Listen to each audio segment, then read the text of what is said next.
भगवान के घर देर है मगर अंधेर नहीं असं म्हणतात, पण यावेळेस बिना देर किए ही इंसाफ के दरवाजे खुलने लगे। वो पूरी तरह खुल जाए बस इतना सा ख्वाब है। खरंच सांगतो, पूरी तरह खुल जाए बस इतना सा ख्वाब है।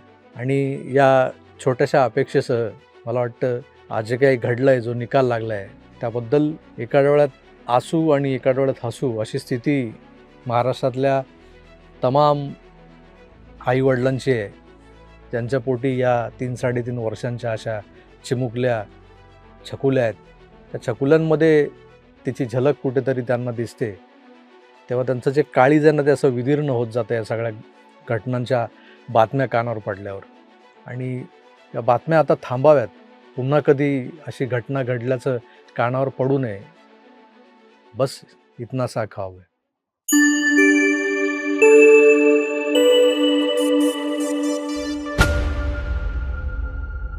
59 दिवसांचा फास्ट ट्रॅक आणि नसरापूरच्या नरकासुराला अखेर फाशी, हे जे काही शीर्षक आजच्या आपल्या व्हिडिओला दिलेलं आहे मी, ते समर्पक वाटतंय का बघा। खरं तर ज्या गुन्ह्यात एन्काउंटरच अपेक्षित होतं असा घोषा लावला जात असताना अतिशय संयमानं हे प्रकरण आणि या प्रकरणाच्या आडून होणारी जी जहरी टीका होती ती सहन करत करत अवघ्या 59 दिवसात सुपरफास्ट स्पीडनं या खटल्याचा निकाल लावून कायदेशीर सनदशीर मार्गानं नसरापूरच्या नरकासुराला शिक्षा सुनावण्यात राज्याचं गृह खातं यशस्वी ठरलंय। अवघ्या 24 तासांच्या आत आरोपीला अटक झाली, 15 दिवसात आरोपपत्र झालं आणि 51 दिवसात निकाल लागला। अशा गतीनं या खटल्याचा निकाल जो काही लागलाय हे सोपं काम नव्हतं। प्रकरण खरोखरच संवेदनशील होतं।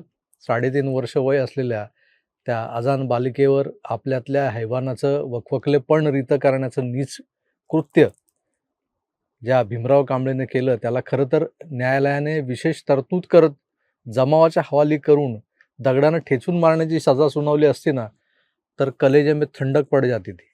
पण आपल्या देशात खटल्यागणिक न्यायदानाच्या पद्धतीत बदल करणं शक्य नसल्यानं अशा गोष्टी सहज होणार नाहीत। पण ज्याची अनेकांना शंका होती की खरंच हा खटला सरकारी सूत्र म्हणतायत त्याप्रमाणे खरंच फास्ट ट्रॅकवर खरंच चालवला जातोय का किंवा जाईल का, पण खऱ्या अर्थानं खटला फास्ट ट्रॅकवर चालवून या नराधमाला मरेपर्यंत फाशीची शिक्षा सुनावली गेली। या प्रकरणाच्या आडून राजकारणालाही छेव आला होता, आपण पाहिलाय। गृह खातं करतंय काय हा नेहमीचा प्रश्न या निमित्तानं जाणीवपूर्वक उभा केला गेला। गृह खात्याच्या निमित्तानं मुख्यमंत्री देवेंद्रजींना अडचणीत आणण्याचाही प्रयत्न केला गेला।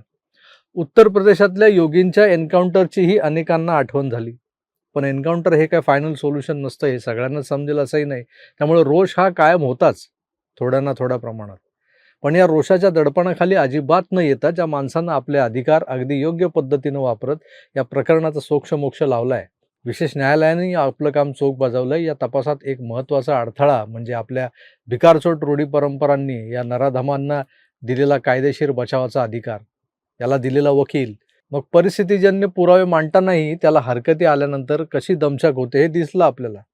ती दमछाक सहन करत करत लढत झगडत कोर्टात बाजू मांडणारे सरकारी वकील ते अजय मिसर, विपुल दुशिंग, मनीष पाडेकर यांना मांडलं पाहिजे आपण। या सगळ्यांना आपल्या तपासाद्वारे पुरावे आणि इतर वस्तुनिष्ठ तथ्य उपलब्ध करून देणारे पुणे ग्रामीणचे पोलीस अधीक्षक आहेत संदीप सिंग गिल, यांचेही आभार मानले पाहिजे। पण या सगळ्यांना सातत्यानं मोटिवेट करून, त्यांना हवं ते सहकार्य करून, त्यांना हवी ती मोकळीक आणि अधिकार देणाऱ्या महाराष्ट्राच्या मुख्यमंत्र्यांचं आणि गृहमंत्र्यांचंही कौतुक करायला हवं। खरं तर अशा घटना घडायलाच नकोत, पण अनपेक्षित, अनाकलनीय आणि अपरिहार्य स्थितीत जेव्हा केव्हा असं काही घडतं, तेव्हा इतक्या टोकाचा नीचपणा करणाऱ्या या प्रवृत्तींना ठेचायलाच हवं। त्यासाठी सरकारने कर्तव्य भावना दाखवत पावलं उचलणं अपेक्षित आहे। हा भीमराव कांबळे नावाचा नीच लिंगपिसाट दानव जेव्हा आपल्याच पोटच्या पोरीवर हात टाकतो, आपल्याच पुतणीवर हात टाकतो, त्या क्षणी तेव्हाच याचा प्रतापी अवयव छाटायला हवा होता। या दानवानं 68 वर्षांच्या वृद्धेलाही सोडलं नव्हतं, तेव्हाच याचा निकाल लावणं गरजेचं होतं। आपल्याकडे असलेल्या कायद्याच्या ज्या पळवाटा आहेत आणि असल्या केसेसमध्ये होणारी बंद मुठ्ठीतली गांधींची हात मिळवणी आहे, त्यामुळे असले नीच लोक वारंवार अशा प्रकरणांमधून सही सलामत सुटतात। अनेक उदाहरणं आहेत आणि सोकावल्यागत पुन्हा पुन्हा असले अपराध करत राहतात।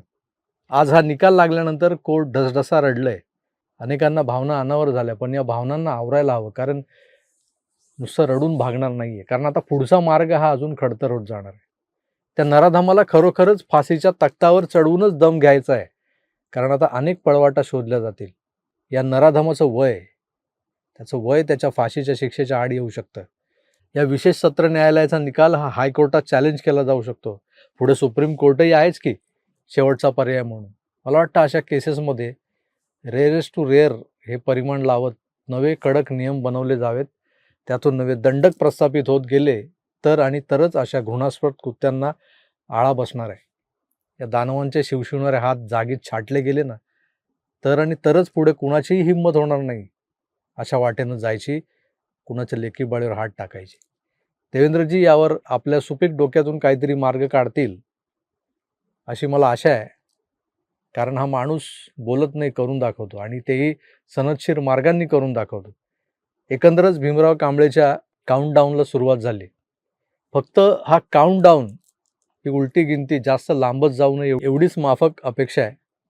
भगवान के घर देर है मगर अंधेर नहीं असं म्हणतात. पण यावेळेस बिना देर किए ही इंसाफ के दरवाजे खोलने लगे. वो पूरी तरह खुल जाए बस इतना सा ख्वाब है. खरंच सांगतो, वो पूरी तरह खुल जाए बस इतना सा ख्वाब है. आणि या छोट्याशा अपेक्षेसह मला वाटतं आज जे काही घडलंय, जो निकाल लागलाय, त्याबद्दल एका डोळ्यात आसू आणि एका डोळ्यात हसू अशी स्थिती महाराष्ट्रातल्या तमाम आईवडिलांची आहे, ज्यांच्या पोटी या 3-3.5 वर्षांच्या अशा चिमुकल्या छकुल्या आहेत. त्या छकुल्यांमध्ये तिची झलक कुठेतरी त्यांना दिसते. तेव्हा त्यांचं जे काळीज आहे ना, ते असं विदीर्ण होत जातं या सगळ्या घटनांच्या बातम्या कानावर पडल्यावर. आणि या बातम्या आता थांबाव्यात. पुन्हा कधी अशी घटना घडल्याचं कानावर पडू नये. बस इतना सा ख्वाब है. धन्यवाद. नमस्कार.